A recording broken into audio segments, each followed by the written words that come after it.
Okay, let's walk through one of these practice problems. A solution is prepared by mixing 150 milliliters of 1.0 times 10 to the negative 2 molar manganese nitrate with 250 milliliters of 1.0 times 10 to the negative 1 molar sodium fluoride. Calculate the grams of magnesium fluoride formed and the concentrations of magnesium and fluoride after mixing. So our final solution is going to be 150 plus 250, or it'll be 400 milliliters. That's going to dilute these concentrations. Let's use the two-step technique in order to carry out these calculations. First, let's assume that the reverse reaction of Ksp goes to completion and that we've formed the maximum amount of magnesium fluoride that is possible. Because that 1 over Ksp is a very large K value, this is a reasonable assumption for step 1.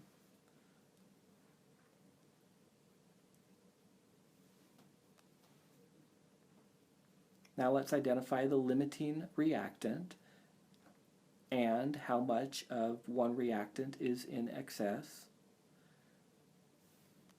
To do this, we need to figure out how many moles of magnesium fluoride can be made with the amount with 150 milliliters of 1.0 times 10 to the negative 2 manganese nitrate, and then what the maximum amount of magnesium fluoride would be with 250 milliliters of 1.0 times 10 to the negative 1 molar sodium fluoride, assuming each reactant reacts completely. So we'll start out with magnesium. We'll take the volume of magnesium multiplied by its molarity to get the moles of magnesium. This right here then becomes the moles of magnesium that we have available. Actually, moles magnesium nitrate to be most specific, because there's 1 mole magnesium for every 1 mole magnesium nitrate. This then verifies that this is also equal to the moles of magnesium. Then, based on the reaction, 1 mole of magnesium is needed to make 1 mole of magnesium fluoride, so it also is a 1-to-1 reaction. This would then be the maximum moles of magnesium fluoride solid that we could make if all the magnesium reacts. Let's do the same thing with fluoride.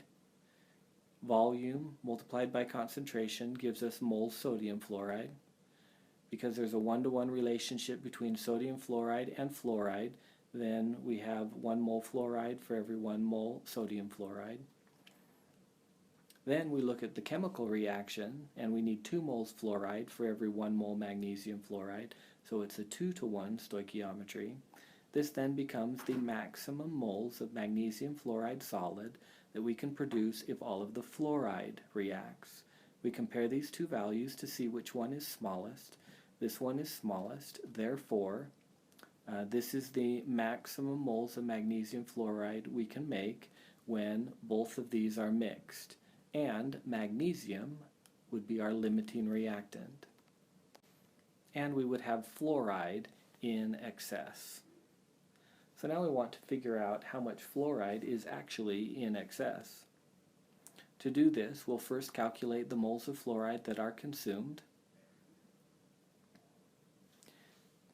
So we'll start out with the moles of magnesium fluoride, that the maximum amount that we assume can be made, and we will convert between moles magnesium fluoride and moles fluoride to determine the moles fluoride that would be consumed to make this amount of magnesium fluoride. Then, to figure out how much fluoride is left over, we'll start out with the volume and molarity of sodium fluoride, convert it to fluoride. This will then be the initial moles of fluoride that we are starting with. And then we will subtract off the moles of fluoride consumed in order to get the moles of fluoride that's left over. To get the concentration of fluoride that is left over, we will need to take the moles of fluoride that we just calculated and divide by the new volume. Remember, the new volume is 150 milliliters plus 250 milliliters. This is now the concentration of fluoride that we have in solution, assuming that the maximum amount of magnesium reacted, essentially all of it, so that it now is 0 concentration. And these are the two concentrations we will now use for step 2 for the Ksp equilibrium reaction. And it's best, because this is now a common ion Ksp calculation, that we prepare an ice table, assuming the solid now has a little bit going back into solution. So we will flip the reaction, now having a little bit of the solid going back into solution. Magnesium was our limiting reactant, so its initial concentration for this Ksp calculation is 0. We determined the initial concentration of fluoride was 0.055 molar. Then we will have a change that occurs. We'll have plus X for every one of these. We produce 1 magnesium, and then we'll have plus 2X for fluoride. These then become our final equilibrium concentrations. The Ksp expression is magnesium concentration multiplied by fluoride concentration squared. We are given the Ksp value for magnesium fluoride. We can plug in the expressions for each of these equilibrium concentrations, and typically we make the assumption that the additional amount that is going back into solution for this common ion calculation is small with respect to the initial amount. This then allows us to solve for X, which is 2.1 times 10 to the negative 6. And we could validate the assumption 2 times X surely is less than 5% of 0.055.